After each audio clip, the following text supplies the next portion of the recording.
Hello friends, welcome back to my channel.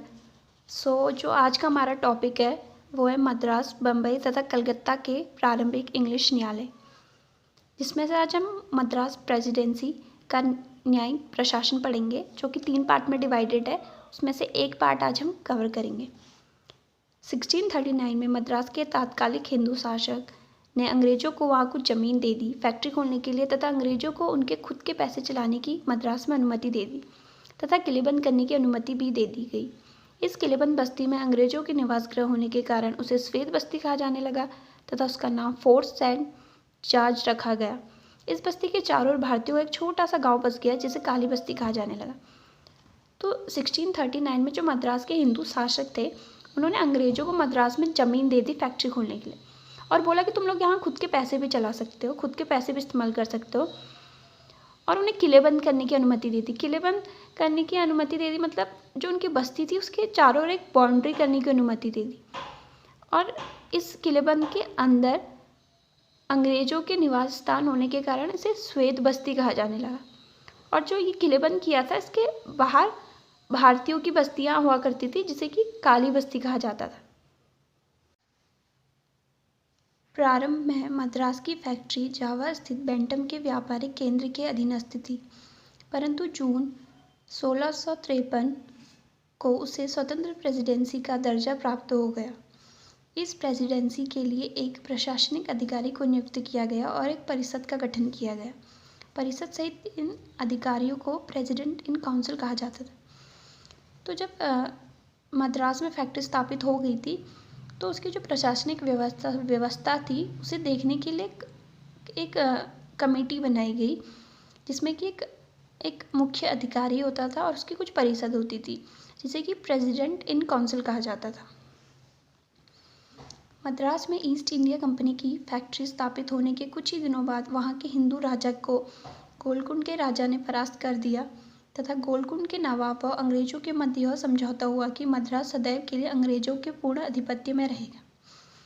तो जब मद्रास में ईस्ट इंडिया कंपनी स्थापित हुई थी, उसके कुछ ही दिनों बाद जो वहाँ के हिंदू राजा थे, जिन्होंने अंग्रेजों को वहाँ फैक्ट्री खोलने की अनुमति दी थी, वहाँ ज़मीन दी थी, उन्हें खुद की पैसे चलाने की अनुमति दी थी, उनका वहाँ के जो राजा थे, उनका गोलकुंड के एक नवाब थे, उनके साथ युद्ध हुआ, और जो गोलकुंड के नवाब से वो युद्ध में हार गए।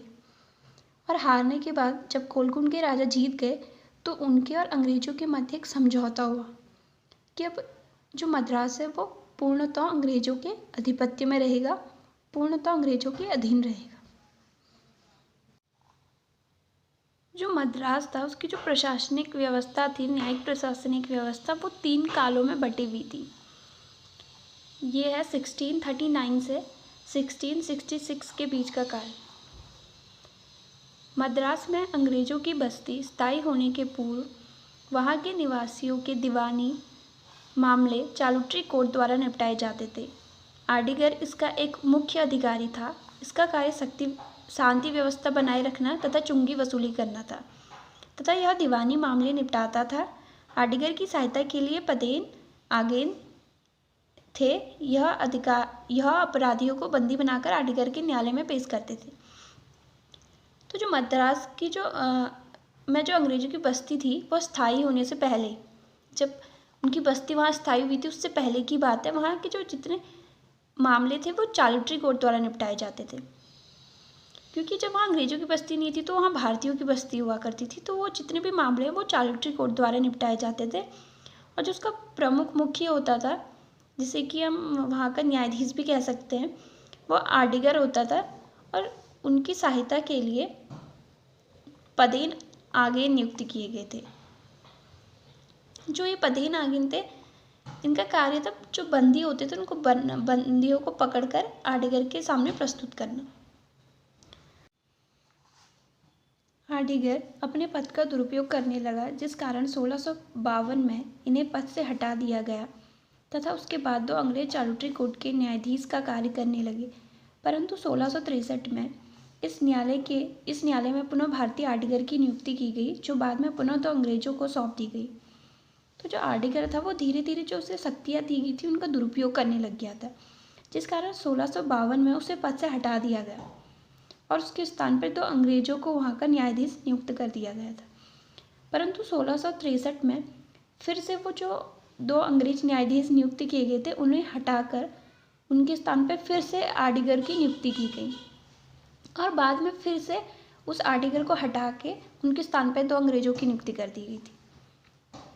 तो इस दौरान चार्टरी कोर्ट में कुछ केसेस आए थे जो कि ये हैं। इसमें एक भारतीय द्वारा किसी स्त्री की हत्या की जाने पर बिना विचार किए उसे फांसी दे दी गई, केवल इस आधार पर कि उसके मृत स्त्री के साथ अनैतिक संबंध थे तथा उसके घर की तलाशी ली जाने पर वहां मृत स्त्री के कुछ गहने और कपड़े बरामद हुए थे। एजेंट ने इसके लिए अपराधी को मृत्यु दंड देना उचित समझा था तथा यह राय वहां के राजा को भेजी गई तथा राजा ने इसका समर्थन किया। चार्टरी कोर्ट में 1642 में एक मामला आया जिसमें कि एक पुर्तगाली ने ब्रिटिश सिपाही की हत्या कर दी थी। यह केस चार्टरी कोर्ट में गया। उन्होंने यह केस हिंदू राजा के पास भेजा क्योंकि इसमें जो एक पक्ष था यूरोपियन जाति के अपराधी से संबंधित था। राजा ने उस पुर्तगाली को गोली से उड़ाने का फैसला दिया। और फिर एक 1644 में एक केस और आया जिसमें कि एक सर्जेंट ब्रैडफोर्ड पर आरोप लगा कि उसने अपनी नौकरानी जो कि एक हिंदू स्त्री थी को मार डाला। फिर यह केस मद्रास के गवर्नर के पास गया, परंतु उसने यह केस भारतीय बस्ती के मुखिया के पास भेजा जिसमें उन्होंने यह निर्णय दिया कि यह घटना अनजाने में भूलवश हुई है अतः उसे निर्दोष मानकर छोड़ दिया गया। तो इस मामले में ये जो सर्जेंट ब्रैडफोर्ड थे उन्हें निर्दोष मान के छोड़ दिया गया था। और ये जो केसेस मैंने भी बताया आपको जितने भी थे ये मद्रास में जो अंग्रेजी बस्ती थी उसके स्थायी होने से पहले के मामले थे। तो आज हमने मद्रास प्रेसिडेंसी का एक कालखंड कवर किया और अब हम नेक्स्ट वीडियो में बाकी के 2 जो कालखंड है वो कवर करेंगे। सो आई होप कि आपको जो मैंने बताया वो समझ में आया हो।